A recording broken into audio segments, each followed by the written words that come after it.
Thank you very much, everyone, and welcome to today's APSC CME Cathlab live workshop. The focus today is high bleeding risk or high ischemic risk. Are we actually talking about the same patient? The date stamp today is 18 February 2022, Friday, 3 p.m. Singapore time. This event is organized by the APSC, endorsed by the Singapore Cardiac Society, the Asian Pacific Society of Interventional Cardiology, EBAC accredited for CME points in collaboration with Medtronic. My name is Jack, your chair for today, the immediate past president for the APSC, as well as the ISCP. Our speaker today, actually, our invited speaker is from the Netherlands, Prof. Alvin, on the topic of high bleeding risk trials. Are we speaking the same language? But unfortunately, he called in to say for urgent reasons he can't make it, so I'll be replacing his talk on short notice. Our next two speakers include Dr. Joshua Loh, consultant cardiologist at the Capital Heart Center, where he will discuss around how I will treat this patient. His twin brother is Dr. Al-Fazir Omar from CVSKL, Malaysia. He's going to present to us two interesting cases for us to discuss around this group of patients. We're also very happy to have Ng Teng Fong General Hospital, Cathlab, their team to broadcast today's live session. The operators at Ng Teng Fong General Hospital include Dr. Saurabh, Dr. Kwa Che Lee, and their newly appointed head of department, Dr. Loh Pui Huan. Our esteemed panelists from across the region include Dr. Kevan from Gleneagles GPMG, Brunei, Dr. Naratip from Siriraj Hospital, Thailand, Dr. Gaku from Kindai University, Japan. Some disclaimers, this content is copyrighted by the APSC. The views and opinions expressed are those of the faculty members alone and do not necessarily represent those of the APSC. This webinar is currently made live stream through Wonder, APSC Facebook and YouTube pages. CME points will then be submitted for those who are connected throughout the full duration. You will receive your certificate of attendance upon completing a survey sent by email. The pitch for upcoming webinars, 25th February, we have an APSC Next Generation OCT Champions, where our fellows from across the region will compete and present their illustrative OCT cases. 28th February, we have a journal club on SGLT2 inhibitors for type 2 diabetes and heart failure from our emerging leaders group. I want to state the objective for today's session. We want to do a case-based discussion on translating the latest evidence on high bleeding risk and high ischemic risk into clinical practice. And we want to learn from this case-based series of live cases, stock cases, and talks on the tips and tricks in management around this group of patients. So let's get started. And although Dr. Alvin can't make it, I'm going to replace his talk. And on short notice, I could only just replace it with two of the talks I've given previously. One is during Apsc last year, November. And the second talk is on approaches to minimize bleeding risk given at ESC Asia 2021. These are some of my conflicts of interest. The scope today, I'm going to just share a case, what are the learning points, and focus on APSC consensus recommendation. So this is a case I think we're all going to look at many times in different angles. 56-year-old lady, risk factors of hypertension, dyslipidemia, diabetes, medical history of asthma, severe morbid obesity, BMI of 57.9 with a prior stroke 10 years ago when she's very young. So her habitus, you can see cardiometabolic syndrome, extreme obesity. So she presented in 2019 December with an STEMI and angiogram showed triple vessel disease, EF of 25-30%. Her baseline ECG was sinus rhythm, but she rapidly had an episode of paroxysmal atrial fibrillation. Her lab shows hemoglobin of 11, creatinine mildly elevated but corrected for weight is normal, borderline highish LDL and HbA1c levels. So this is an angiogram, triple vessel disease, although multi-vessel, proximal disease, LED, circumflex, and you can see collaterals to the right coronary artery. So not unexpected, you have a tight lesion in the mid-right coronary artery. So unfortunately for her, after the CAF, we took her off table to discuss for bypass. She developed PR bleeding with a combination of aspirin, Ticagolor, Claxane, the latest recommended treatment. And OGD colonoscopy picked out a newly diagnosed colonic cancer, which was localized without metastasis. A CAF conference was then held among colorectal, CTS, CVS, and the decision was revascularization before colorectal surgery. The first choice, of course, was bypass surgery, the second choice of PCI. CTS input says that she's really too high risk due to a morbid obesity as well as asthma. And of course, the patient also declined CABG. So what was done early January 2020, just before COVID actually, she had performance of PCI to a right coronary artery with two overlapping long onyx stents. And subsequently, we had a few days later a stage PCI doing our Sing Life course actually to this patient's circumflex and LAD territory imaging guidance. So she progressed well and discharged. Actually 2 days later, we decided to just use DAPT alone without NOAC because of a bleeding risk, and she was in sinus rhythm still. Ticagolor was switched to clopidogrel. So learning points of this case is that there is a need to recognize a case for certain type of patients with early depth interruption in spite of the high ischemic risk. We do need to optimize stent deployment for this group of patient, particularly intravascular imaging, and there is evidence-based stent platforms that we can consider for early DAPT interruption. And this subsequent few slides were from the ESC Asia talk, where I talk about the antiplatelet options for the current CCS, ACS group of patient. There are too many options, and therefore there are too many confusion as well, varying between SAPT alone, OAC, DAPT, which can include aspirin in conjunction with clopidogrel, prasugrel, Ticagolor, 2B3A, IV options or Cagrilor, subsequently subcutaneous option of Sagritelgrel, and triple therapy, of course, which we don't advise for long-term use. And really this multi-pronged target to hit anticoagulation as well as antiplatelet options, it's surprising that this group of patients do not bleed even more than they should. And what are then the determinants for antithrombotic therapy in coronary artery disease? How hard should you drive the antithrombotic? I think very much we recognize it's a clinical presentation of a stable patient versus an unstable lesion as well as a patient.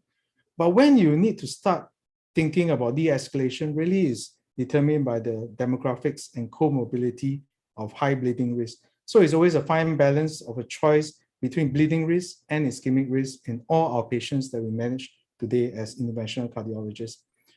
And the factors that increase bleeding, whether you recognize it as age, low body weight, CKD, baseline anemia, labor, INR, and the OAC use, and the factors that increase ischemic risk, which we recognize very well for patient, as well as clinical presentation of ACS and angiographic factors like multivessel disease, left main stenting, bioabsorbable BVS scaffold, which is quite clear, but they're not exactly the same. So where does the confusion lie? I think we recognize ischemic factors very well: multivessel, left main, ACS, diabetes, CKD, PAD, prior stroke, complex PCI, low EF. We also recognize potentially the group that has higher bleeding risk of advanced age, OAC use, CKD, hemoglobin that's low, liver cirrhosis, NSAID use. But actually they have overlap, but they're not, and the overlap leads us to believe they are the same group, but there's actually just a subset of.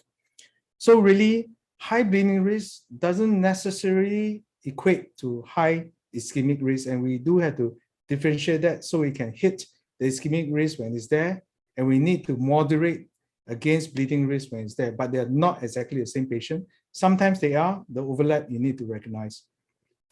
So the scope, I want to set the stage for defining bleeding risk today. What does the major guideline tell us? What are the strategies to reduce bleeding without excessively exposing them to ischemic risk? So what is the trial criteria when you talk about trials that define high-risk chronic coronary syndrome? In campus, DEP, global leaders, TIMIS, Twilight, Pegasus, we recognize this group of patients: the elderly, the diabetic, the CKD, the prior revascularization, MI, the angiographic evidence, and peripheral arterial disease. In Asia, the factors doesn't change very much. It's also age, DM, CKD, recurrent ischemic event, multiple stents, left main stenting, and particularly peripheral arterial disease, although we are seeing more diabetic-related small vessel rather than large vessel like Caucasian population. So there is some differences. The APSC consensus statement just want to state very simply using a mnemonic or CVD, saying that C, you have prior coronary events, high-risk coronary anatomy defined by multi-vessel disease, left main stenting, multiple stents use. V, established peripheral arterial disease, established cerebral vascular disease or prior stroke. Or D, diabetes on treatment regardless of duration or mode, eGFR less than 60, any form of albuminuria or heart failure due to CAD, then you fulfill the mnemonic of anyone with high-risk CCS.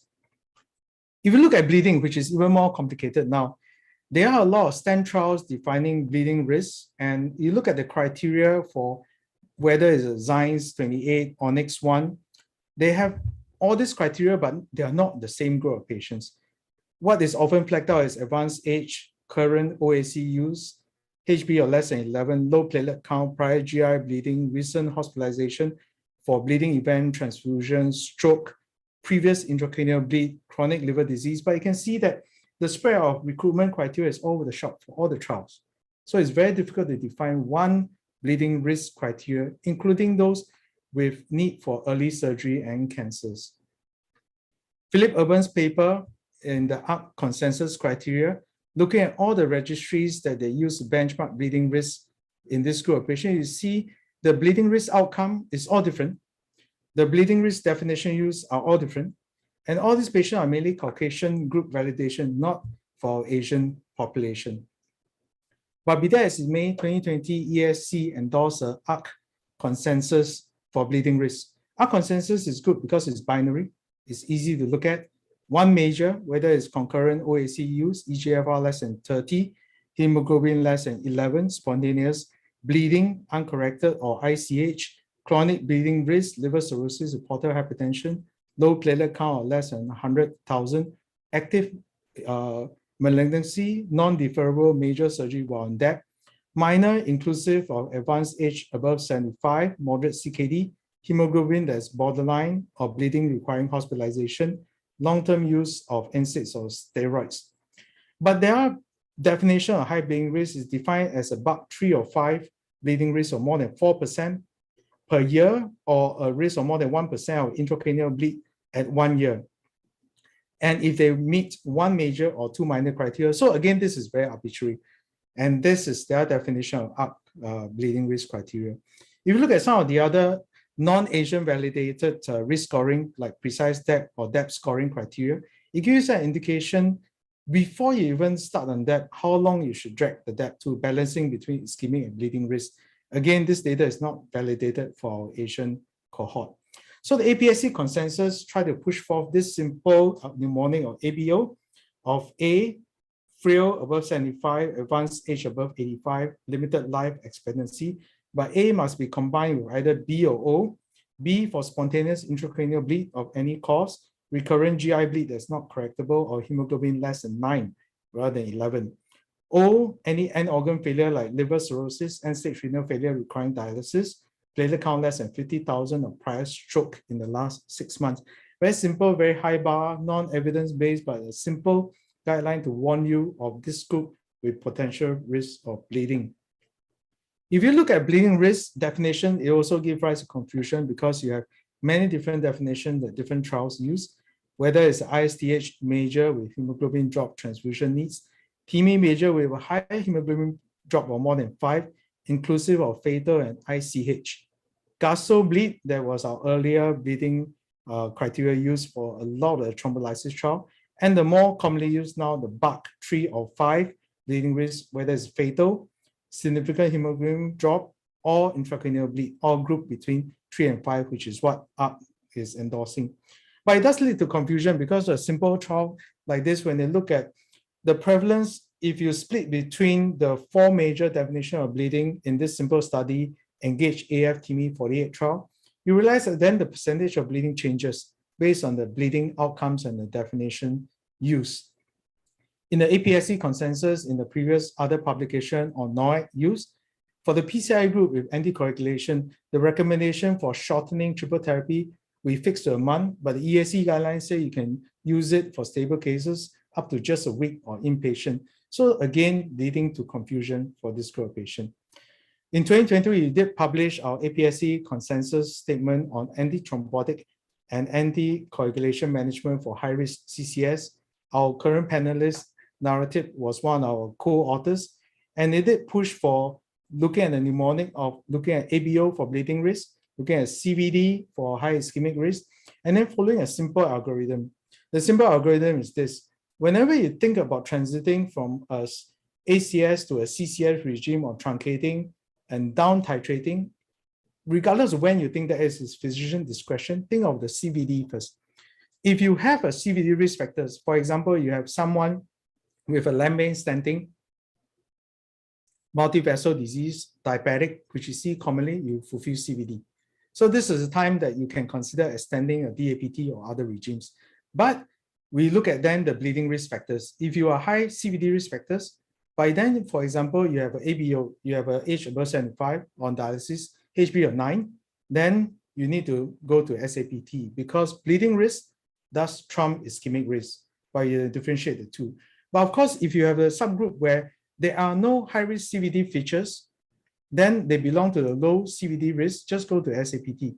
But however, if you do have a correct patient with a high-risk CVD, just came off an ACS episode, diabetic, moderate CKD, eGFR less than 60, with acceptable bleeding risk, nothing of the high ABO markers, then you can consider one or two. If you're concerned about the stents and the complexity of PCI, consider extended depth up to 36 months with a regime of DAPT of your choice. If you're concerned about the background ischemic baseline therapy of, for example, PAD, concomitant previous bypass, then you can consider a DPI regime of aspirin, low-dose rivaroxaban 2.5 BD based on the COMPASS regime. We have a subsequent publication on a subgroup in the APSC addressing and adding on the Twilight guidance. So in the same group of patients without excessive bleeding is in the group that are concerned about the stent. And if you have tolerated 3 months of DAPT with Ticagolor well without ischemic or bleeding risk, you can consider a Ticagolor monotherapy regime up to 12 months or indefinitely for that group. So with that short talk, I'd like to just close my lecture, thank my co-authors for the APSC consensus statement, and jump to a quick discussion around the topic of ischemic and bleeding risk over the next 10 minutes. So I'd like to hear maybe the impressions from Kevan. After hearing the talk, we all see this group of patients day in, day out in the clinical practice. What is your take on the current evidence? And maybe your comments on the lecture. Kevan, please. Yeah, no, thank you for an excellent lecture. My practice now reflects what you presented in your lecture. I think with the result of the post-exam study and the master DAPT published in 2021, it has given me more confidence in discontinuing dual antiplatelet therapy earlier, and rather than using aspirin long-term, using clopidogrel Plavix long-term. Even though it's a more effective antiplatelet agent, the risk of bleeding appears to be lower.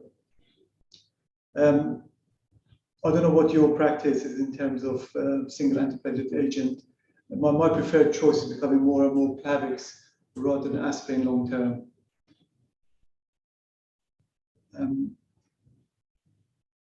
The master DAPT study also was a very good indicator of the duration of DAPT. I think it gives me more confidence with one month therapy rather than 3 months minimum or 6 months. So use of Ticagolor, I still use Ticagolor in acute coronary syndrome and STEMIs, but I do this de-escalation after about a month or 3 months, depending on the findings, and move to clopidogrel. I worry about the risk of bleeding with Ticagolor, and I've seen quite a few patients coming back, often to other institutions with major bleeding. So Ticagolor, if I use Ticagolor, especially in Asian patients, I think about early de-escalation, moving to clopidogrel as an alternative.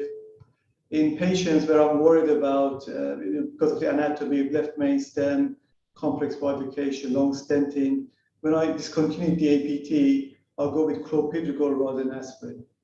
Thanks for that, Kevan. Maybe I'll jump back to Thailand before Japan. Narrative, you heard Kevan's comments, and there seems to be a wave of dropping aspirin nowadays. Is that what you're doing in Thailand? Dropping the aspirin, keeping on the P2Y12, whether it's Ticagolor or clopidogrel? So first of all, we do not use Ticagolor a lot because of the cost, but we do use in some high-risk patients because it is reimbursable in high-risk acute coronary syndrome, but the penetration is not a whole lot. So the option, I think the option most of the time is aspirin and clopidogrel.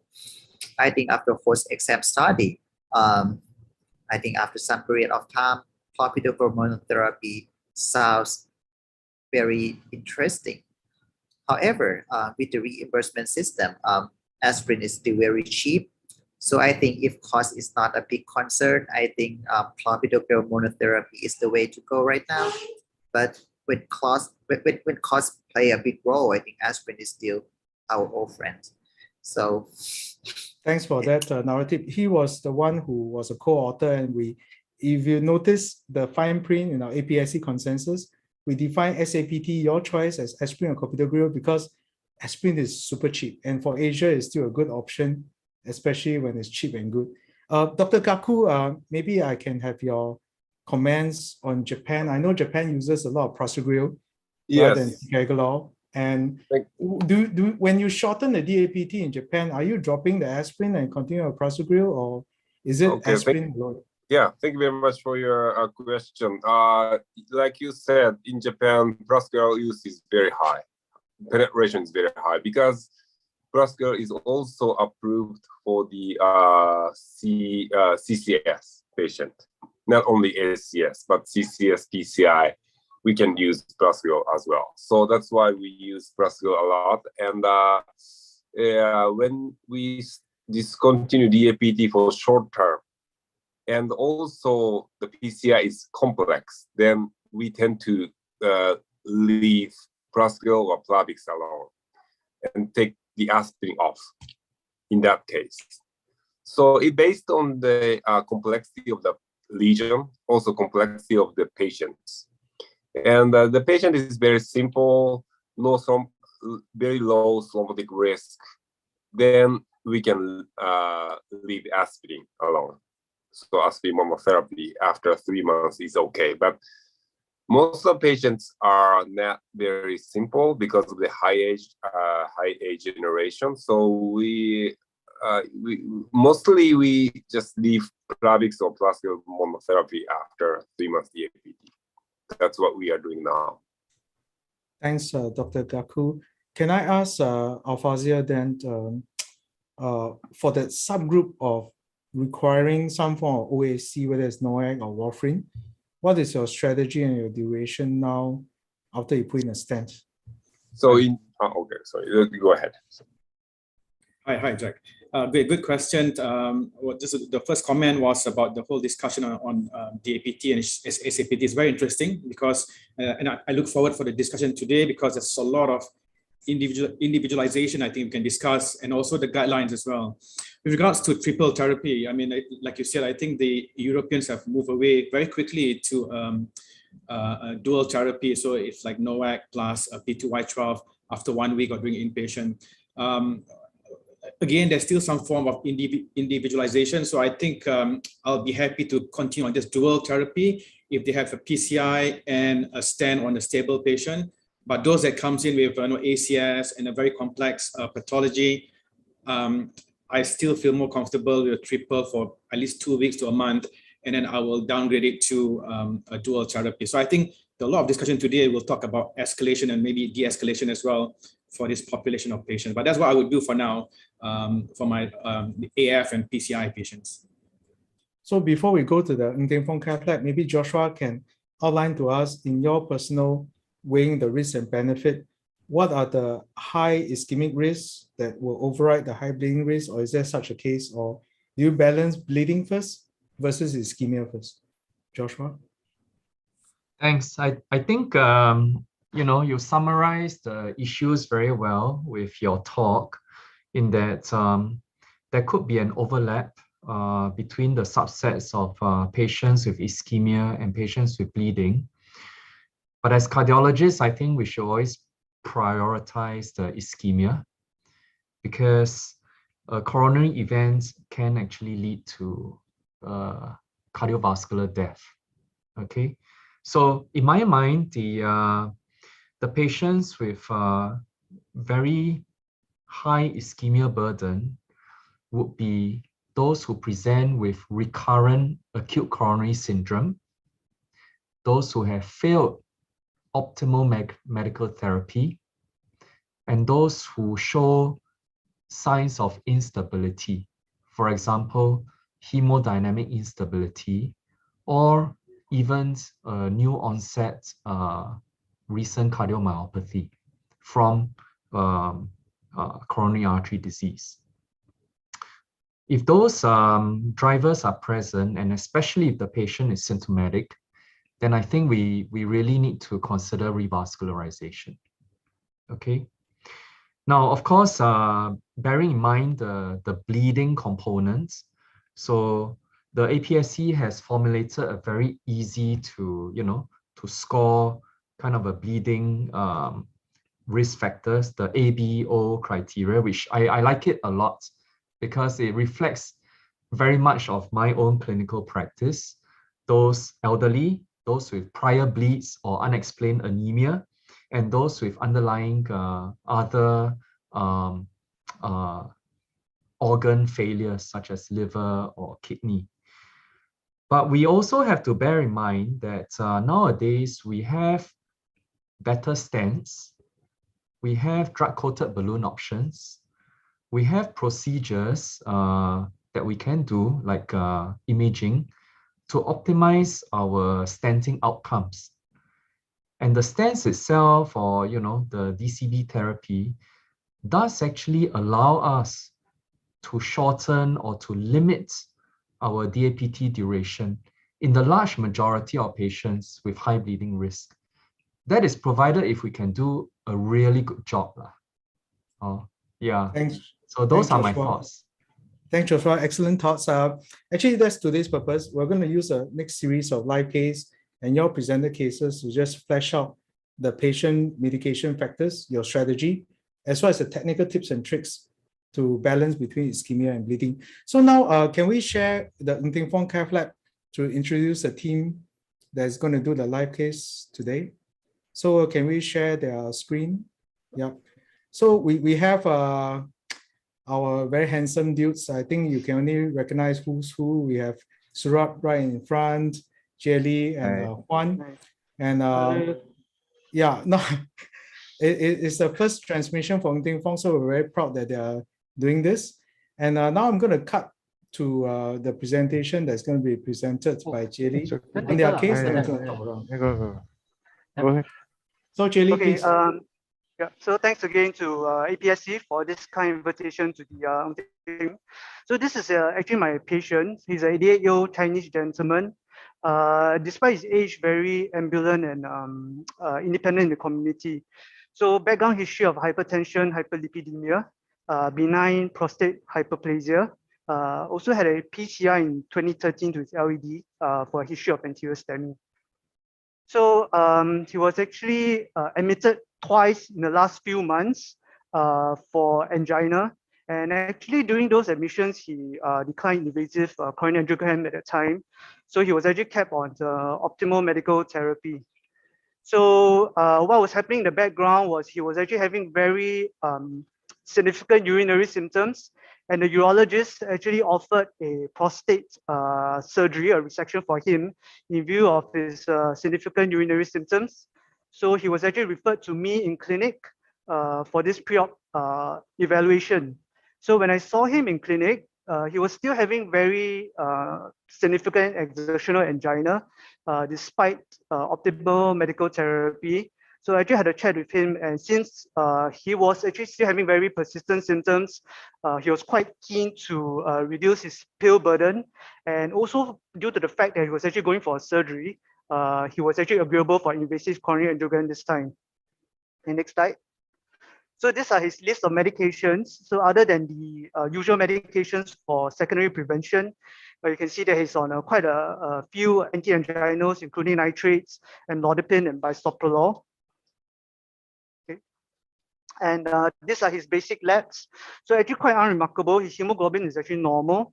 Renal function based on creatinine is normal, but based on eGFR is kind of borderline low, about 60s. And his cardiovascular risk factors are also quite well controlled. Next slide. Yeah, next slide. So ECG is quite bland, probably nothing much. Next slide. Next slide.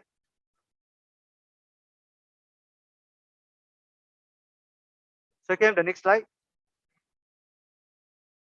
Yeah, I'm advancing. Can you sorry. see? All right, sorry.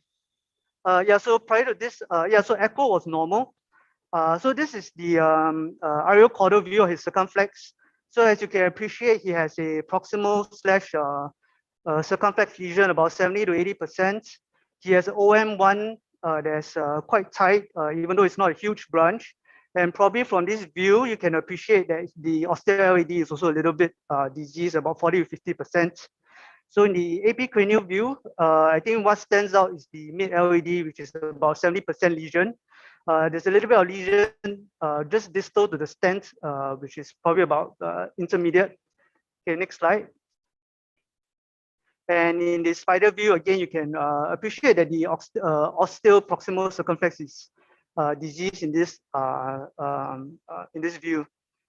So RCA is relatively free of disease other than a mild proximal atheroma. So what I did was I proceeded to do a pressure wire evaluation of the LAD. So the RFR was actually significant at about 0.83. And then the FFR is also significant at 0.75. So just at this point, when I did a pullback, the most significant jump was actually seen over the mid LAD. There was no significant jump that was appreciated over the distal lesion as well as over the osteo LAD lesion.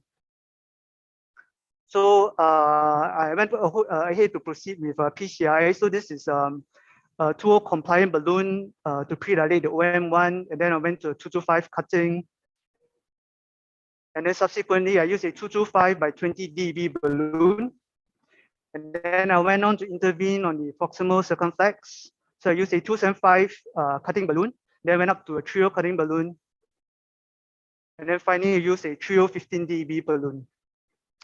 So at this point in time, I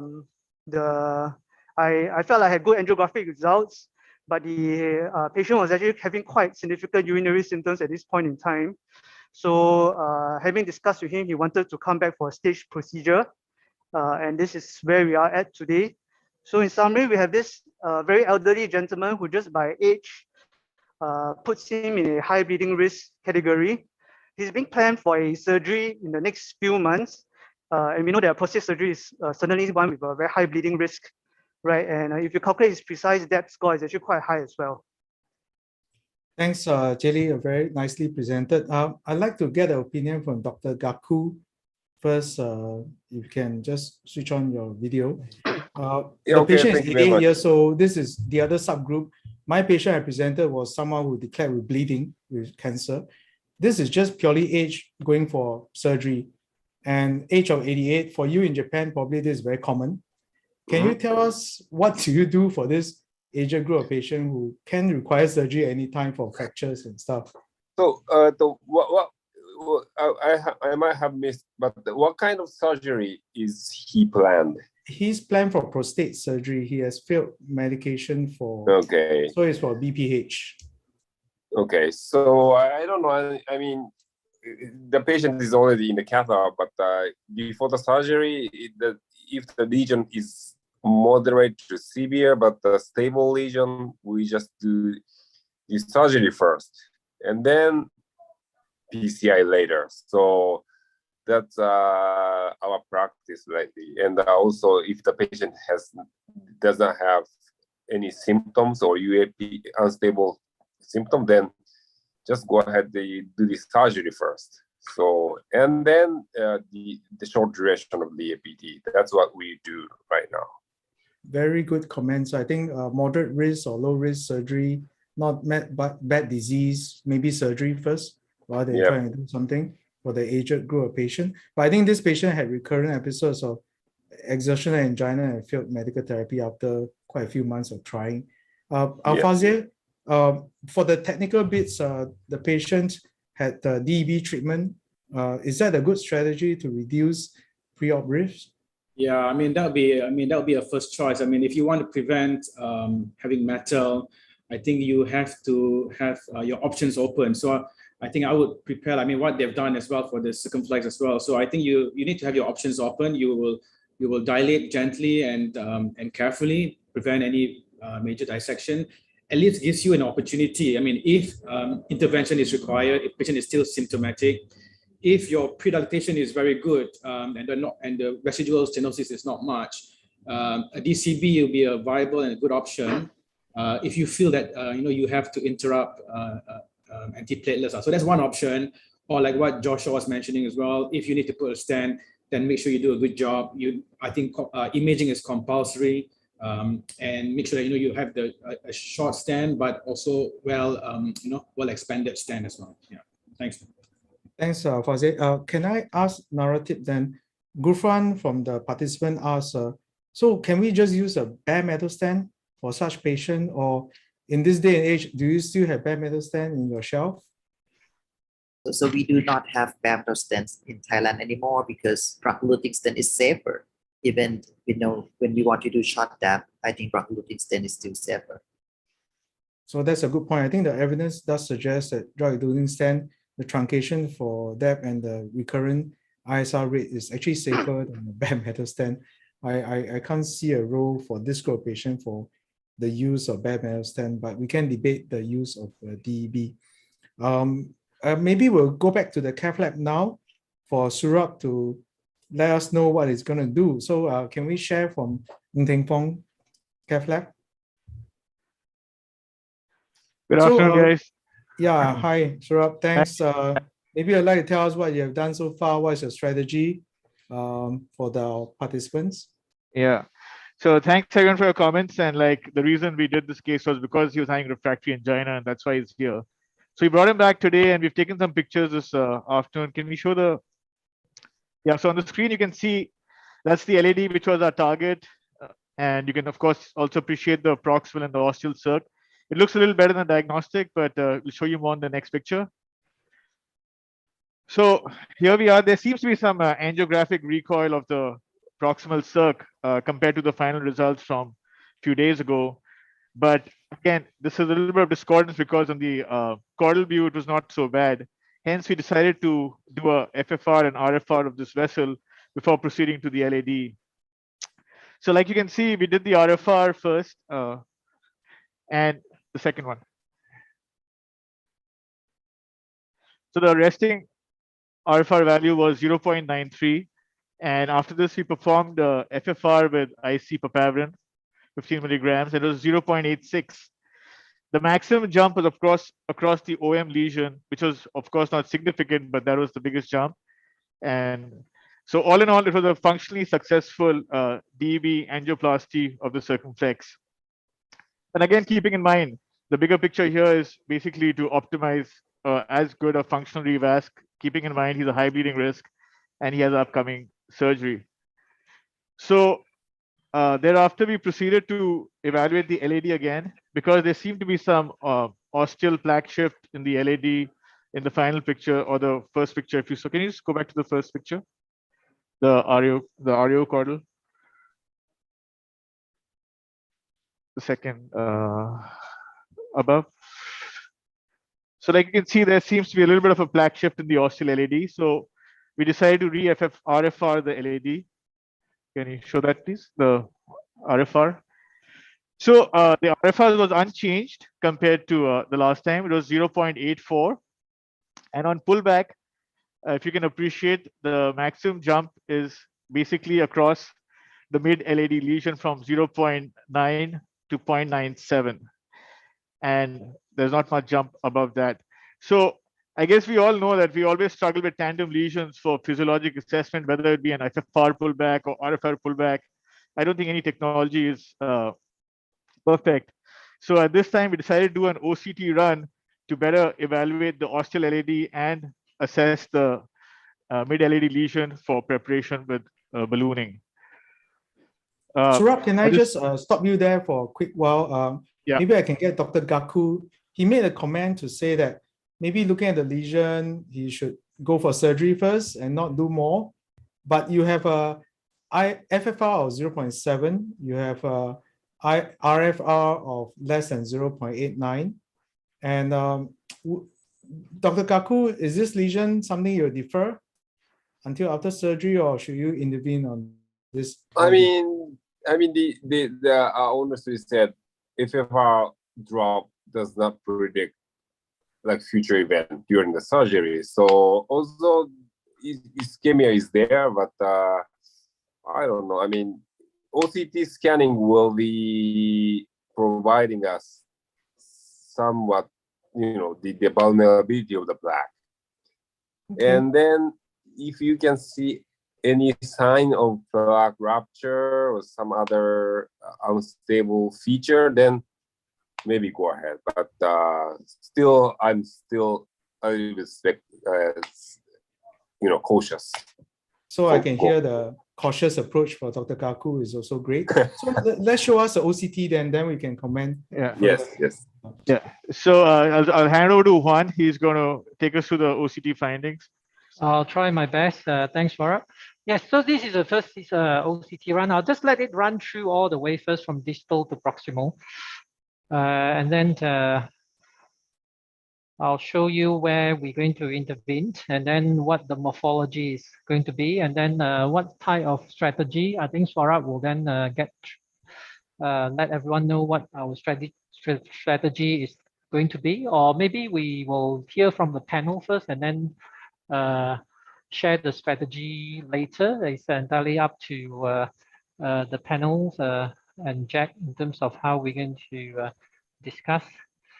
Thanks. Your OCT run is really very nice and great images. Maybe I get the panel to comment before you jump in on this run. It's very nice images. Joshua, your colleague just did a very nice OCT run. I am actually slightly surprised by the FFR value based on this OCT. Your comments? Yeah, so this OCT run is as good as it gets because what we can see is actually very adequate clearance, and we can actually see the vessel in its entirety.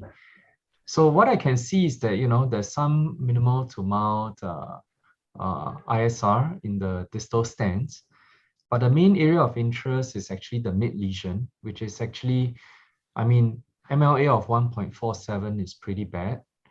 Over here, it looks mainly fibrotic or fibrofatty, but there's also an area that's coming up a bit more, around 37, 38, where you do see short segments of calcium around it. So I think if the original intent was to fix this lesion, perhaps I will then follow that with another FFR run to assess the functional significance of the ostial LAD. Now, in this OCT run, what is the MLA of the ostial LAD? It's 3.06, I think, is around there. Okay. 329, slightly, no, 306. There we go. That's yeah. So what do you think, or the panel think? Should we? So maybe I get an opinion from Narrative and then Kevan. You have seen the angio now. You saw that DB to the SIRT looks actually quite fantastic based on physiology. What do you think? Do we need to intervene on this based on the physiological and OCT findings, Narrative? I think it depends on the local practice. I think if the surgeon is very reluctant to operate on him, yes, I think we have to do something. But if the surgeon is comfortable to operate, I agree with Dr. Goku that I would defer PCI. I would send him to get TURP first, then bring him back to the cath lab to do PCI later. Because for me, TURP is quite annoying. The patient will get quite a lot of thrombosis, and hematuria is quite annoying. That sometimes even monotherapy is not enough, that the surgeon wants to stop the whole things. So, but if I have to do PCI, I think I will try cutting balloon first to try to preparation with very well. If there is good expansion, if there is no recoil, I think DCP might be a good option as you did last time. But I think that would be my plan. Thanks, Narrative. Kevin, is that what you do in Brunei as well? Yeah, hi. So interesting case, thank you.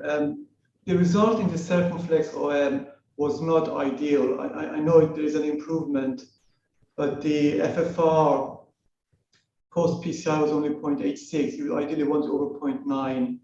And the IFR was about 0.93. Again, you want over 0.95 ideally. There's no dissection, obvious dissection, and the results are probably adequate, but not ideal. As far as the LAD is concerned, obviously you want to avoid the ostium of the LAD, stenting the ostium of the LAD. It might become a much more complex PCI involving the left main stem. I think with IFR, there's less crosstalk between tandem lesions. So I understand the point about the FFR and crosstalk, but with IFR and diastolic measurements, it's less likelihood of crosstalk. So I would stent the mid-LAD, the tightest lesion. Whether the DEB means less dual antiplatelet therapy than a drug-eluting stent, I'm not sure, because I would still give 4 weeks of dual antiplatelet therapy with DEB as you would do with the DES stent. So these are my points. Thank you.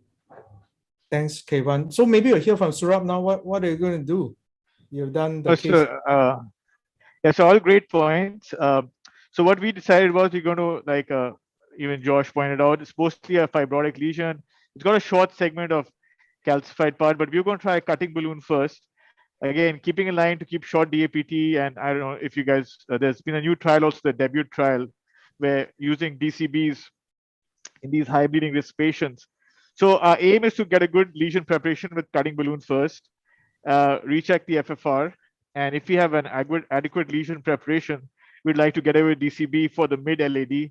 And then comes the question of the ostial LAD, which we will evaluate with FFR after we take care of the mid-LAD lesion.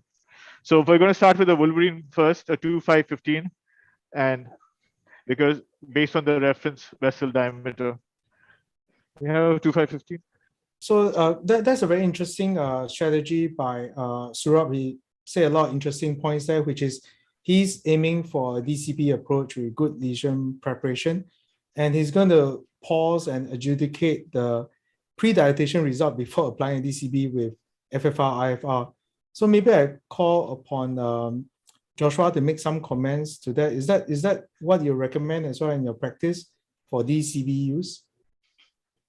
I think in this case, we always have to bear in mind to do the minimal in terms of putting metal. So I think DCB is a very good option. And Saurabh has chosen a strategy that I would use. I usually would pair my DCB approach with a prior cutting or scoring, because there has been some studies which show a better drug penetration with this approach. And also the use of a cutting balloon actually limits the area of dissection such that you don't actually have to put a stent. But the idea of post-DCB assessment of functional significance using FFR or IFR, I think that is something worth doing. That would also give us an idea of whether the ostial LAD lesion now becomes significant. Perhaps also after the Wolverine, after the POBA result, I would also do just a quick OCT run just to see how much of the lumen gain that we have with balloon angioplasty. Yep. Very, Thanks. very good points. Can I ask whether Dr. Gaku has experience with DCB and this type of approach as well? Okay, so in Japanese Circulation Society guideline, before surgery PCI, if you use DCB, this guideline says that you should wait 3 months, and after that you can do the surgery. And if we use DES, then use 6 months at least. So in that sense, DCB usage is reasonable. Although we don't know that if we need to wait for 3 months, but still we can minimize the duration of the APT. So DCB usage is reasonable, but on the other hand, you have to make sure that by using OCT or IVAS, then lumen is okay, major dissection is not there, something like that. Those are the things that you need to confirm when finalize PCI by DCB alone. Otherwise, you cannot finish the procedure. Then, if there any like a hematoma or MLA is still very small, then you should not hesitate to use DES in that case. Thanks, Dr. Gaku. Good tips there. Naratik, do you have any further tips in adjudicating final DCB results? I agree with Dr. Gaku and Dr. Joshua that usually I use imaging. I think OCT gives a lot of information. It is better than angiogram indeed. But for FFR, I don't do it routinely. In a case like this, anyway, I will not do osteal LAD PCI at this point. Whatever FFR is, I think as long as we get good expansion, I will be done. So the OCT, definitely. Are you concerned after you score it and then you have some dissection to shoot the long run using OCT, or no concern at all? I have no concern. I think cutting balloon is a very good tool. I think usually the section is quite limited and not flow limiting. I have no concern even use power injector. So Saurabh, we're back to you now. You have cut it quite nicely. I thought it expanded very, very well. Yeah. And you have applied the DCB, or you are just going for OCT again? We're going for OCT first. We'll see what the acute lumen gain is. If it looks adequate, then we'll do a functional study. And thereafter, if it's all good, then we'll apply the DCB. This will also give us a chance to see what the osteal LAD is. Okay, that's following all the panel advice actually. So very nice. Well, we'll wait to see your OCT results and perhaps even your FFR before we move on to Al-Fazir. Inject. So.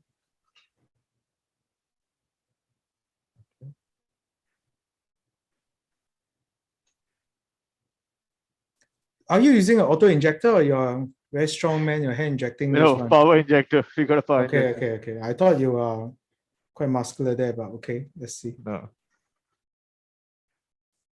Co-registration, right?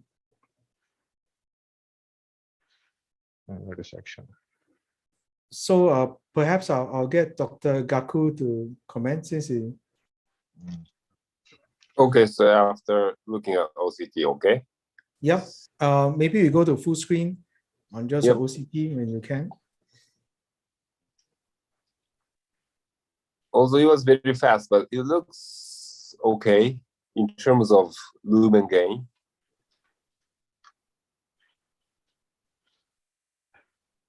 Okay. Let's hook this up.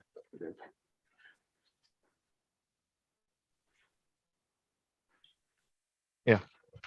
FFR.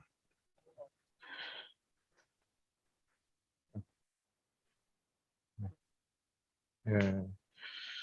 So got some dissection, but lumen gain is good. Dissections. Yeah.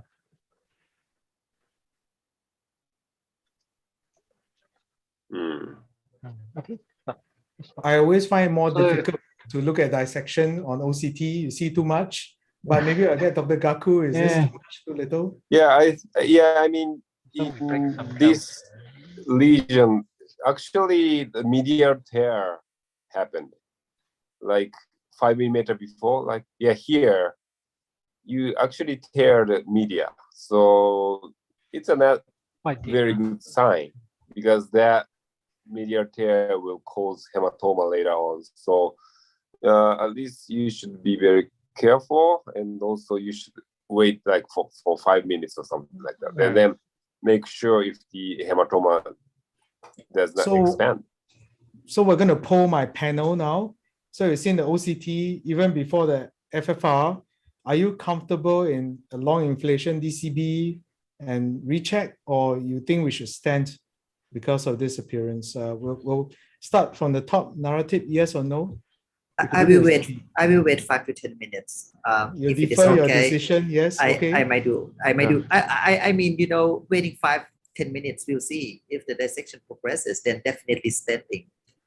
But if it is yes or no, DCB?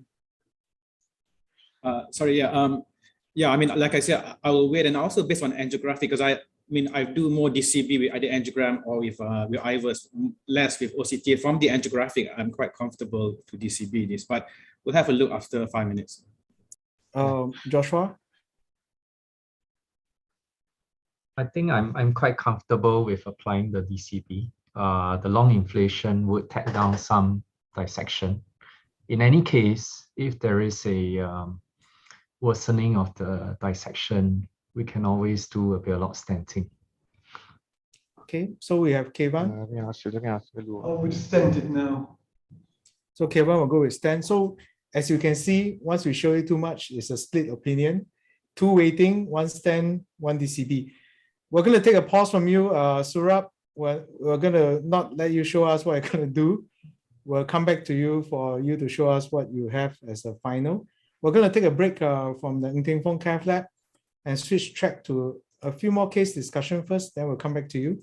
You let us know whether you're waiting or your DCB or your stenting later on. Sure. Al-Fazir, you want to start off? Sure. Okay, thanks. Let me show you my screen for a while. Let's have the screen too.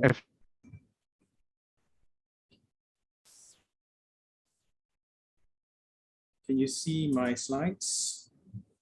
Yes, go ahead.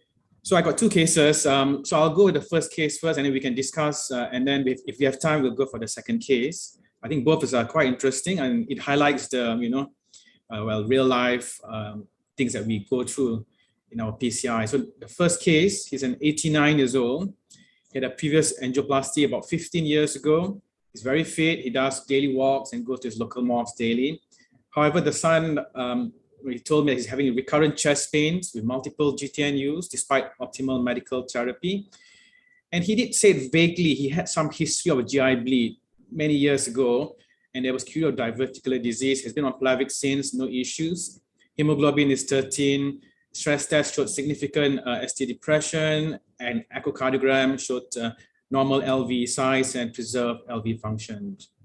So here you can see he's got a very tight and calcified mid RCA, and his left also he has a proximal and mid LAD stenosis as well, and also very distal LAD stenosis, and the cert was fine. So when we had this picture, we stopped the procedure and discussed with the family due to his age and bleeding risk regarding living medical alone versus PCI. They were and because he's having a lot of symptomatic angina, we decided for angioplasty, and the plan was to do the right, and then we'll reassess for the LAD as well. So then we proceeded for an angioplasty. So it was a 7 French guider. We had to use an AL2 because it's not long enough. And because of the nature of the very calcified, we planned to rota. In this case, we use an IV aminophylline. This is the right venous sheath, no pacemaker at all. And we wired with Sion Blue and Caravel. And we use we had to use a rotablator. So it's a 1.5 rota, and eventually it went through after multiple passes. And then you can see that it was pre-dilated with the NC balloon and the 3.5 NC. And you can see that the balloon is still not well expanded. So we use an OPN to about 35 atmospheres. And also we use a Wolverine 3.5 cutting balloon. Results much better after that. So we decided to implant a stent. So this was the cutting balloon and the OPN. So much better now with the balloon. So that's when we decided to put a stent. There was some dissection distally to the stent as well. So he had a mid RCA and also a distal RCA stent. And we required to put in the guide extension, the telescope guide. So there was a 3035 and NC 35 later. So that was done. So I think procedure was okay. And because of the long procedure, we decided to reassess the LAD later. Okay, so that's so as per usual, angioplasty done. We're very happy with the results. Then, so we discharged him. And then what happened was that 2 weeks later, he was readmitted to hospital with melena. And his hemoglobin dropped from 12 to about 9. So at that time, we had to stop his antiplatelets, and he had an upper and lower scope, and upper was all right. And his lower also showed diverticular disease. Nothing, they couldn't find anywhere that's actively bleeding, but it's got an extensive diverticular disease, and the blood was seen throughout the colon and the terminal ileum. So that was done. And then so we can discuss about, after that, he's stable in ICU. He had no further bleeding episodes. It's only 2 weeks post PCI. So I'd like to know what is your approach to this patient. Thank you. Josh? Yeah, so when I saw Fazir's cases, we felt that actually they are very enriched with a lot of discussion points.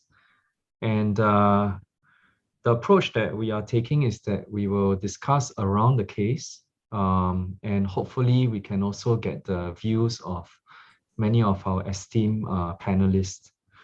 So this case brings up, our original discussion of an elderly gentleman at high bleeding risk. He's 88 or 89.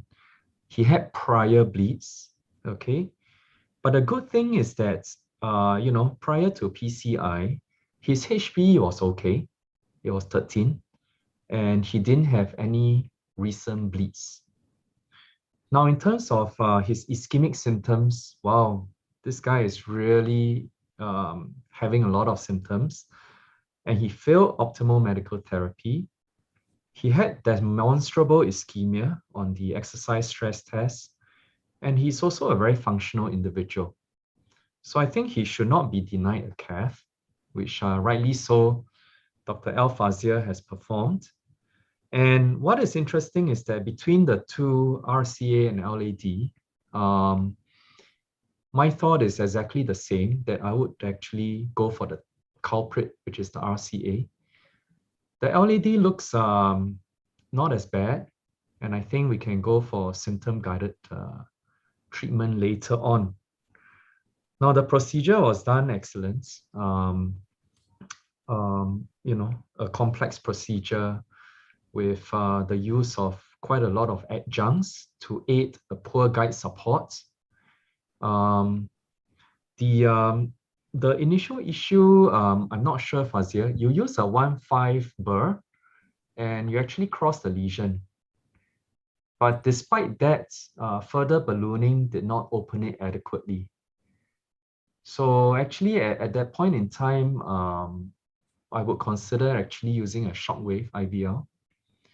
So I think if we adopt a rotor shock approach, the lesion may be able to be overcome rather adequately. And also perhaps that would also limit your area of stenting, okay? One thing is that usually after the stenting procedure, whether I do an imaging run pre or not, I would always do one post just to make sure that my stent's well expanded, there isn't any eccentricity or anything that I could be caught off guard. But based on the angio images, it's perfect, angiographically optimal. And I suppose the types of stents that we have nowadays, as earlier pointed out, we do have good stents with FDA-approved 1-month DAPT duration. And so with this, this is actually a large vessel, large lumen. If we gain an adequate lumen with good stents, that would also help limit our DAPT use. Unfortunately, he presented with melena 2 weeks later, and now the decision is whether to press on with the DAPT or not. It's a difficult decision, but in my mind, if we have evaluated him fully, there's no upper GI source, lower GI diverticulitis, can't do much about it. And if there's no ongoing bleeding, I would actually press on with the DAPT, try and complete at least a month, and then see how he is with his symptoms. And hopefully I don't have to touch his LAD lah. Yeah. So those are my thoughts. Thanks, Josh. Yeah. Very, very detailed analysis of the case. I really like it. Maybe I break it apart into 3 segments. One is actually the definition of bleeding risk in this patient. Secondly, is the procedure itself. And then later on, when you want to truncate, what do you actually do? So maybe I get a comment from narrative for this case. If you look at the ARC consensus versus our joint publication guidance, how high a bleeding risk is this patient? I think this would be very high. This guy is late 80s, right? And he has history of bleeding, and I think it could be recurrent anytime because of, it was not correctable bleeding site. I would keep in my mind that it is high risk patient, high bleeding risk patient. Dr. Gaku, again, for the bleeding risk Yes, assessment. I agree with you. The late 80s history of bleeding. Actually, this patient has a very high risk of bleeding. So, that's what we need to think about it. So if you look at it, I think in either criteria, I think we all agree that this is one group, especially the elderly. You never know when they're going to bleed actually, or when they require urgent or semi-urgent surgery. So I think for a variety of factors, the elderly group actually above 80 is a group that has a lot of bleeding risks hidden within them. So maybe I now go to the procedure per se. Kevan, in the procedure-wise, Al-Fazir went with a rotor approach. Is that what you'll do? It looks a very difficult case, heavily calcified vessel, perhaps anterior takeoff, so trying to get guide catheter support might be difficult. So yeah, he can go with a rotoablator as first strategy, or if you could try and pass a 2-0 non-compliant balloon across the lesion, and if that crosses and you can inflate it, then I would go to IVL as Joshua suggested. I think IVL would be a good choice here. If the balloon did not cross, then rotor followed by IVL, I think is a good option again. So that's with regards to the procedure. With regards to the antiplatelet therapy, I note that the patient has been on Plavix since 2013 with no problems. It's only since the addition of aspirin that the patient had a bleed, even though it was melena, but it wasn't upper GI. So my suggestion would be to just go back on the Plavix as a monotherapy. I think he got a very good result at the PCI. So I think I would be happy with a single antiplatelet therapy with Plavix in this gentleman. Thank you. Thanks, I would leave the LAD alone. So if his symptoms are better, I would leave the LAD alone. Thank you. Yeah, so we're very, very cautious. I think that's a very good point. Now, narrative in the procedure itself, now we're at the procedure. Do you think, it looks so calcified, do you actually need intravascular imaging to guide you or to tell you that about this case? So you're asking me? Yeah, I think Asking narrative, you have this patient that angiographically looks very, very heavily calcified. Do you think intravascular imaging is necessary here? I always use intravascular imaging in a case like this because unfortunately we don't have IVL in Thailand. So I think rotational atherectomy is only one tool in a case like this. So I want to make sure that 1.5 millimeter is enough, because if the calcium is still very thick and we didn't ablate adequately, I would not hesitate to go up to 1.75 or even 2 millimeter in some cases, because we don't have any other options. And after that, might do cutting balloon later. Thanks. Joshua, you didn't mention about intravascular imaging. Maybe your comments on that, followed by Dr. Gaku. Yeah, so I did mention that because after the rotor run, subsequent balloons did not open it up adequately. So I think that IVL is a very, very good tool in this case.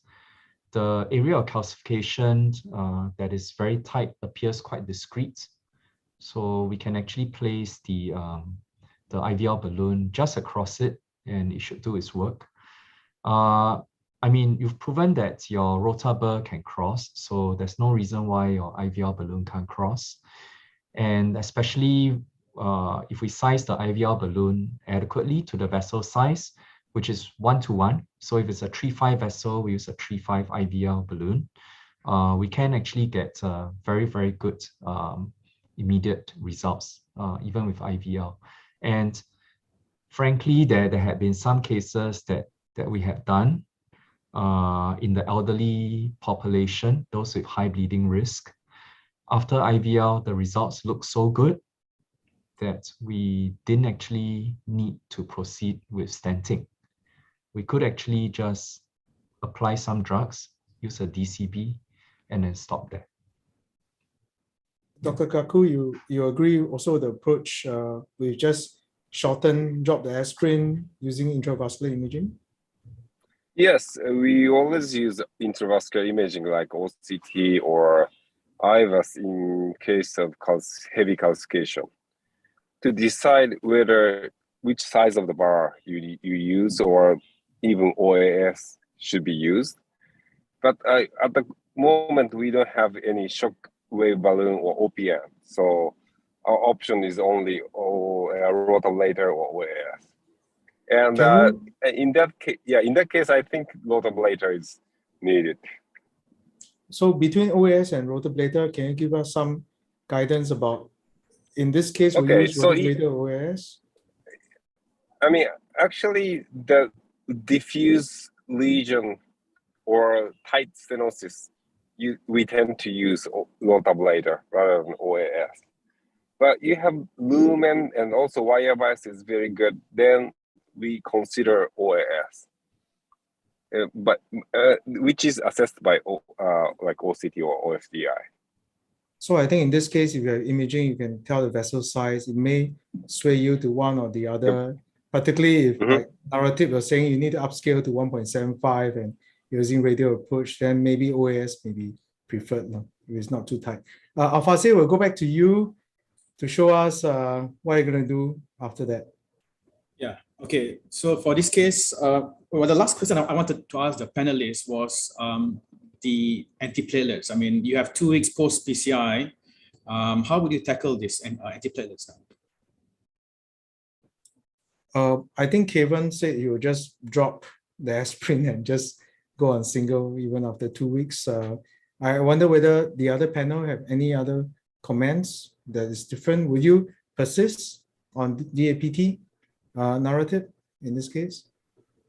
If the guy had bleeding, I will stop aspirin and put him back on Pharmacotherapy. Actually, I think it depends on what you felt for your own PCI. If you have great imaging guidance, if you had a fantastic result, I think 2 weeks it may be. But if you are not so sure, there's a lot of dissection, and you may be tempted to extend a little bit. So again, Al-Fazir, what do you do? Okay. So just to comment, actually there was an IVUS that we used, but sorry, I forgot to comment on that. So we did use an IVUS. This case was actually done was I think November 2020. So well, I'm pleased to say that he's fine. I mean, so that's before we had IVL brought to Malaysia. So that's why we didn't have the IVL at the time. That'd be great, because I have another case that we did last year in July, and it was a guy who's also another high risk, very similar to this. The bypass was done 2 years prior, and they said they could not bypass the right because it was just so calcified somehow. So in that case, we use an IVL and the results is good. So in this case, yes, we did use an IVUS. The IVL, unfortunately, we didn't have it at that time. So that's the thing. And number 3 is that because he's well, and like all the panelists as well, I left the LED alone because since the right, well, he denies any more chest pains. I think they didn't want anyway. So I didn't push it, but really he's well. He's been doing his gardening now, and he's no complaints. With regards to antiplatelets, yes, I put it back on clopidogrel, but I did some form of chicken technique. So basically, I gave some aspirin, but just twice a week for the first month. And after 1 month, he's back on clopidogrel alone, back to where he was. So he's been well. So, but I also have another patient recently. She had a left main to LAD PCI. She had a drop in her hemoglobin, probably about 3 weeks post PCI. They did a scope, they couldn't find anything. I put her on Brilinta alone because it was a left main. So in that case, I just left her on Brilinta, and my plan for her is just to put her on a single antiplatelet with Brilinta alone in that case, because of the new Twilight trial that came out later on. So yes, I mean, yeah, so in this case, I left a patient on mostly Plavix with a little bit of cardiopulin for the first 2 more weeks, and then after that, Plavix alone. Thanks, Al-Fazir. Just a quick comment to the Twilight Protocol. To re-emphasize, the Twilight Protocol actually only truncated to Ticagolor monotherapy after the patient tolerated at least 3 months of DAPT without bleeding or ischemic events. We have to be very careful with that because the bleeding, if you look at the trials, tend to declare themselves very early after initiating DAPT. So this group of patients are probably truly the highest bleeding risk group, and you're not actually certain based on a trial result, truncating less than 3 months, is it absolutely safe, especially for ACS indication. So Al-Fazir, are you going to show us the second case then? I can just show very quickly. Let me go back to my screen.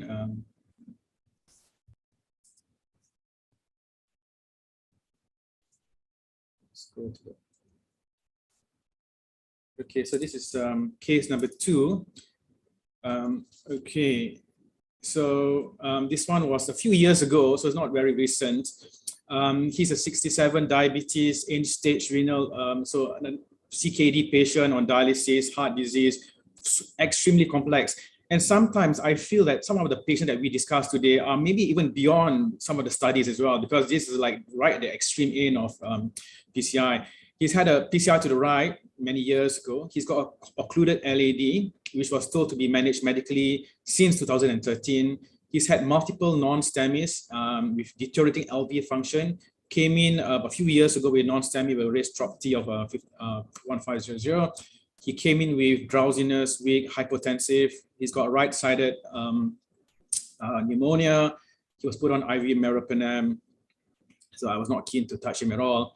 And his ECG was like this. You can see his echocardiogram as well. His ejection fraction is not great. Right. With some moderate MR. And you can see when I was called when my colleague discussed with me the patient, he's got very high white cell count, very low platelets. I was not going to touch this patient, to be honest. It's very high risk. The white cell count got better with time, but the platelets were still quite low. Anyhow, then there was a code blue during dialysis. He went, so they had to do CPR on this patient as well. So we know that the ischemic risk is extremely high in this patient. And then we discussed with the hematologist. They started hydrocortisone and eltrombopag for ITP, and then you can see that the platelets actually increased from below 50 to 108. His white cell count has also improved within the next few days with IV antibiotics. And then we just did the angiogram. So you can see terrible vessel, LED is occluded, left main as well. And he also declined any form of surgical intervention like bypass. Terrible vessel, extremely terrible. The right is also occluded with multiple stents in the past. So there was a lot of issues with this. He had low platelets. He is becoming unstable, whether he can go for bypass. And from the angiographically point of view, it's a DAPT and weak vessel. So to make matters just cut it very short, just did the right, quite complex with the unplugs, and used an IVUS for this patient, and he requires terrible vessel. And I think that we used multiple ballooning, scoring balloons, and NC balloons and IVUS as well. So multiple issues, and again multiple stents. So not 3.5 stents upsized to 4.0. So multiple stents on the right side. In results, he's been okay. So that's the last case. Let me just off this. But again, yeah. So what would you do, and how, and what is the your strategy in after the PCI? Thanks. So what will your twin brother Joshua do? I think this is the type of case that we try not to take on. We'll find any excuse to defer. But indeed, this patient is severely ischemic. He became hemodynamically unstable. He's got recurrent non-STEMIs. He's got very, very bad LVEF. And, he also falls into the high bleeding risk category. He's got end-stage renal failure. We know end-stage renal failure in multiple studies and observations. The patients don't do very well after PCI in terms of bleeding. Also, this platelet issue, thrombocytopenia. At one point in time, his platelet count actually dropped less than 50. So that definitely qualifies as a very high-risk patient. I think, since he presented so unstable, I think we are arm twisted into doing something for him to relieve the ischemia. Actually, when I was looking at this case, this patient is actually a CHIP patient. He's got 2 vessels occluded. It's a very, very high risk anatomy, and with very poor LVEF. This type of case, I mean, where I used to work in NUH, we would actually discuss whether we want to do this PCI with impeller support as a CHIP case. But I think you did a procedure without IABP as well, right? Yeah. So in terms of the procedure, I mean, between the 2 vessels, the RCA and the LAD, my first thought was that the RCA could be a thrombotic occlusion, and that could be the culprit for his instability. So I was surprised that you actually had to use CTO wires to get through and get a passage. I'm also not sure whether, the imaging actually shows mainly thrombosis, or was it severe ISR that, you had to actually put in stents to overcome the stenosis. But all in all, it's a large vessel. You achieve very good results peri-procedurally. Fortunately, the patient was also stable throughout the procedure, I would assume. And so the next point is that, what should be the duration of the APT in this case? I think I would still go for the 1 month DAPT and then downgrade him to single. The fortunate thing is that at the moment, he hasn't bled. He hasn't shown any signs of bleeding. And his HB has been relatively stable. Yeah. Very, very complex case, but I was holding my breath the entire way of your presentation. So congrats on a good result. Thanks a lot, Joshua. Again, very, very nice comments. He fulfills every criteria for ARC bleeding, high bleeding risk, and also very high ischemic risk. So this is the group that we talked about, the true overlap of high ischemic risk, ACS, hemodynamic unstable, as well as a high bleeding risk, low platelet count less than 50,000 is low anemia, low hemoglobin counts, end-stage renal failure, and so he really is a very bad case. Any other comments to this case for clinical management? Any pointers you want to raise? Kevan, any comments from you? So, I apologize, I had to get an urgent phone call, but I got most of the gist of the case. Is the platelet count chronically low? Is it still below 50,000? Yeah, I mean, he has ITP, but since he was given the steroids and etampotide, his platelets actually improved to about 100, and follow-up wise, his platelet remain about 80 to 100. Okay, so if it has improved to over 100, I will use DAPT. If it's below that, then I will use Plavix alone, I think in this case again. But very difficult case and a nice job. Thank you. So last comments from Dr. Gaku. Are you comfortable in extending the DAPT? Very high ischemic risk. Right? Yeah, actually, we have a lot of patients with hemodialysis in Japan. And those are the patients who have very high risk of restenosis as well as stent thrombosis. So this case is very difficult because the RCA is open very nicely, but still the patient have higher risk of restenosis or stent thrombosis. So at least I will give him at least 3 months DAPT with followed by like Vascular monotherapy or the Ticagolor monotherapy, P2Y12 inhibitor.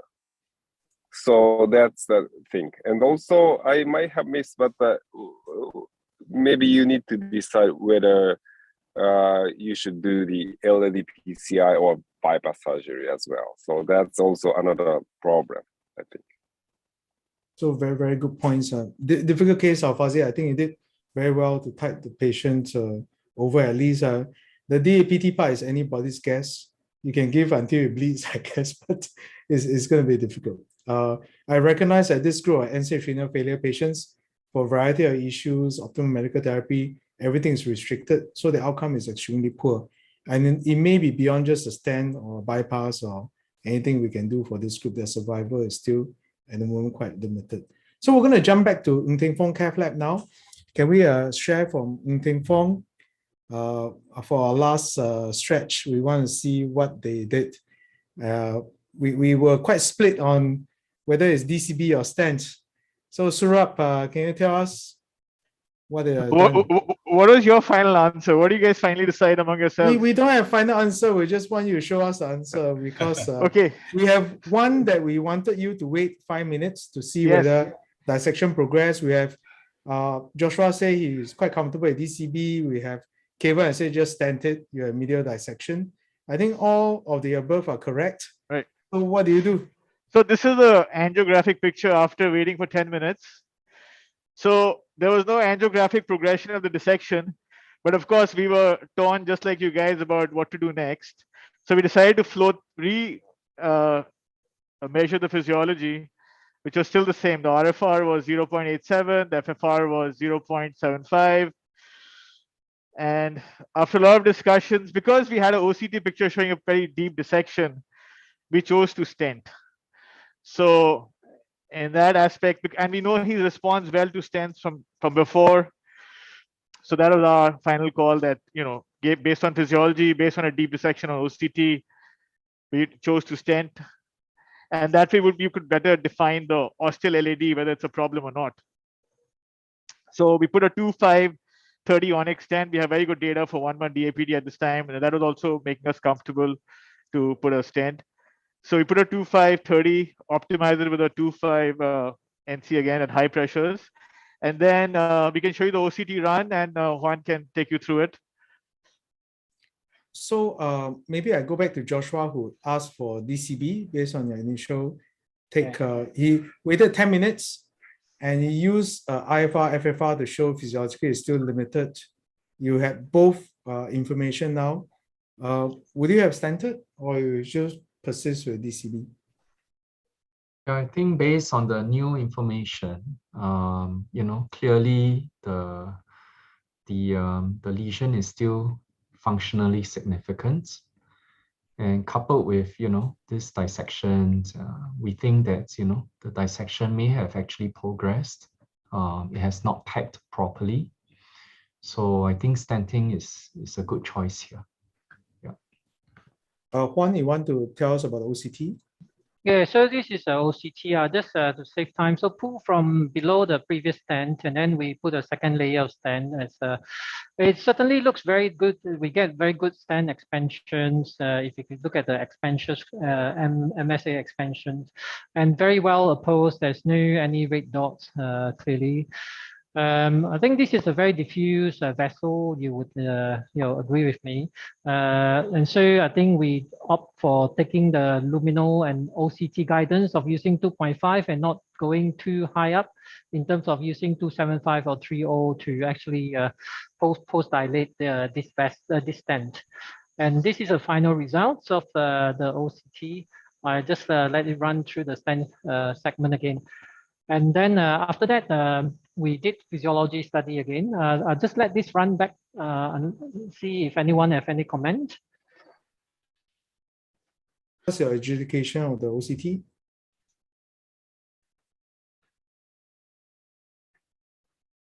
Yeah, so that's what it is. And the ostium LED remain. We didn't catch the ostium LED. Actually, we just concentrate on distal. Okay, fine.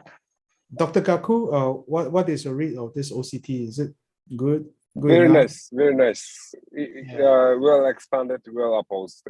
Lumen gain is enough. I think, good decision, because the reason for PCI is FFR under 0.75, and after balloon dilatation still 0.75, then stented. That's a good decision, I think. And what is your FFR IFR for the osteo LED after stenting this mid LED? Yeah. So the RFR was 0.90, better than our pre, and on pullback there was really no step up at any particular point. It was like a diffuse gradient, and then followed by FFR. Let me show the FFR next.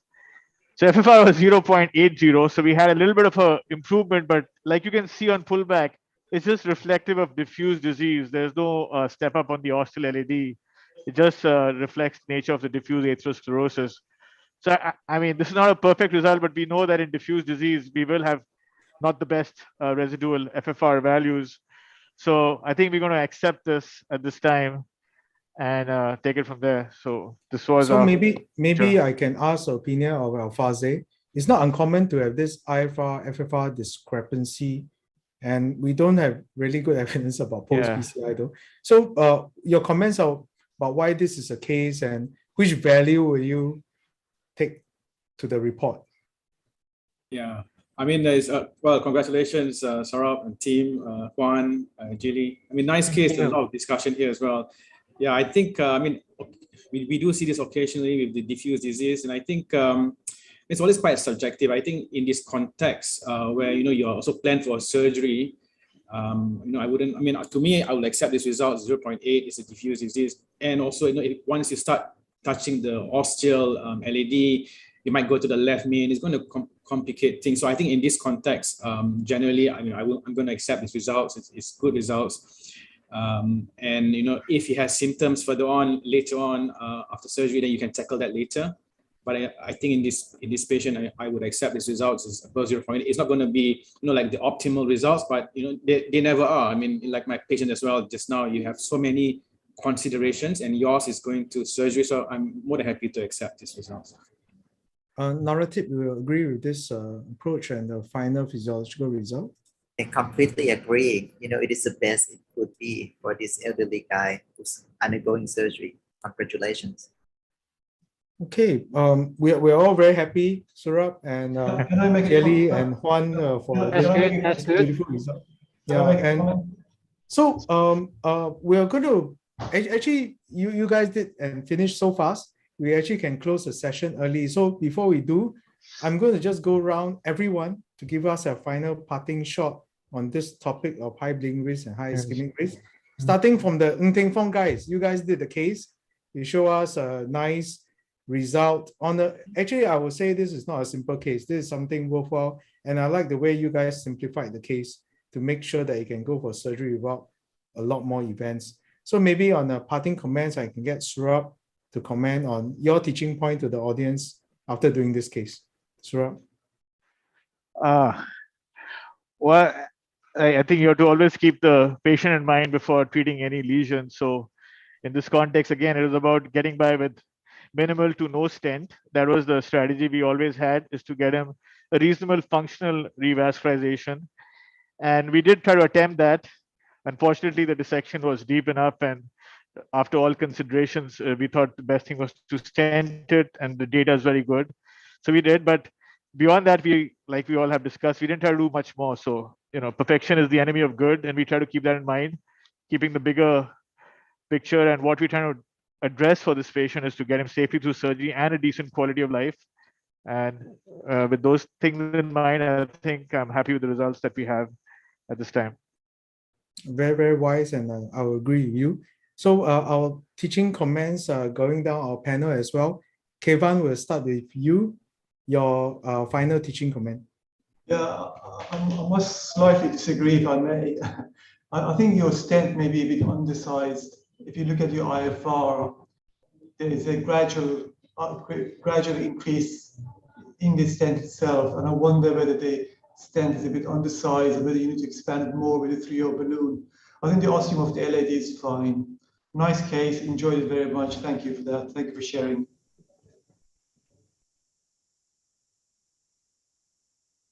Attention to that part, and I think that I did look at the trans stent gradient, and I know what you're talking about. I tried to measure it. It's still under 0.5, and you may be right. Trying to expand it further may get us more. I think the But problem between is OCT and physiology, the whole vessel is diseased. It's very difficult to assess the true size of the vessel. But my suspicion is that you might be a bit undersized. That's just my opinion. Sure. Thank you. Al-Fazir? Yeah, sorry, just one question. When he goes to surgery, when he goes for surgery, when would you advise him to go for surgery, and when would you stop the DAPT and all this? I think given all the data we have, I think I'm quite comfortable at stopping at 1 month the DAPT. So he should do fine. Cool. I mean, so I think, I like what you said. I think with all this, you have to put patient priority as a patient. So you really have to look as a patient, not just as a lesion. And I think that's when you have to consider all the factors. And the guidelines are quite fluid. So I mean, you can individualize your patient. So if you have a high ischemic risk, then you go longer. You have a high bleeding risk, you go for shorter. So I think in that sense, we have the luxury of having data nowadays to support whether you want to go long when it's needed, and if you want to go short, there's also data to support you to do that as well. Thanks. And I think if you can see all the studies, right, they randomize at 1 month. So if people have recurrent ischemic events or some unstable ischemic events, then of course you would tend to go longer. So I think we have that 1 month luxury to make that call at the end of the month, whether we can safely, interrupt it versus continue it for longer. Yeah. Thanks. All very good points. Dr. Gaku, your comments and teaching point. Thank you very much. We discussed a very important issues today. Especially Asian patients have higher risk of bleeding and low thrombotic risk. And but we have another feature that we often use intravascular imaging as well. So those are the things we need to take into consider. So that's how we treat the patient, and also optimize the patient of DAPT duration as well. So that was a very good discussion. Thank you very much. Thanks, Dr. Gaku. Narrative? Yeah, I think we learned a lot from this session. I like the way you led this discussion. My teaching points are, firstly, make sure that the indication is fulfilled before we deploy that metallic scaffold inside the patient's vessel. Secondly, performing state-of-the-art PCI. And last but not least, individualized antithrombotic regimen. And this decision is quite dynamic. Sometimes we plan for a month, but the patient does well at 1 month, we might extend it. Or if the patient has bleeding, we might stop prematurely. But we learn a lot. Thanks, Narrative. Joshua? Yeah, thanks. I think this session has been very informative, and congratulations to the Intengfong team on a very successful live case. And I enjoyed how you treat the patients very well. I think my teaching points are that one thing that has not been mentioned is that actually we should also discuss with the primary physician.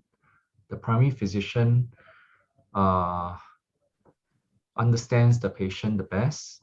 And sometimes that's also a way to assess the underlying ischemic and bleeding risk. Oftentimes as operators, we do get referred patients. We may not get the full picture, but I think it's important to actually look at the whole picture. The second point is that, we do have tools during the PCI to help us to optimize. We have FFR to tell us the areas to treat and the areas to leave alone to limit our treatment areas. We have imaging to really optimize our stent outcomes. And we do have good stents and DCBs with, a shortened DAPT indication nowadays. So I think that with our skill sets and, with the data, we can actually take on some of these more complex patients. Yeah. Thanks, Josh. That was an excellent summary. I really like that as well. I think in the last few minutes, I just like to thank my participants, and particularly Intengfong General Hospital Cathlab for performing a live case so well on their first live case broadcast. So congratulations to Juan, Jie as well as Saurabh. Well done. I really like all the points raised in the teaching comments. I think on my own personal thought, just as a quick summary, I think this issue is very, very complex because of balancing too many factors. I just make it easy in my own mind to look at the patient-related factors first, the procedural factor, and what do you do after the procedure in these three parts in all patients. And before you think about what happens after procedure, you better think about that part before the procedure itself. Means think through it. I like the guidance given by Dr. Gaku, be very restrained in this group of patients. I think the restraint in the multidisciplinary discussion is what we all need to do.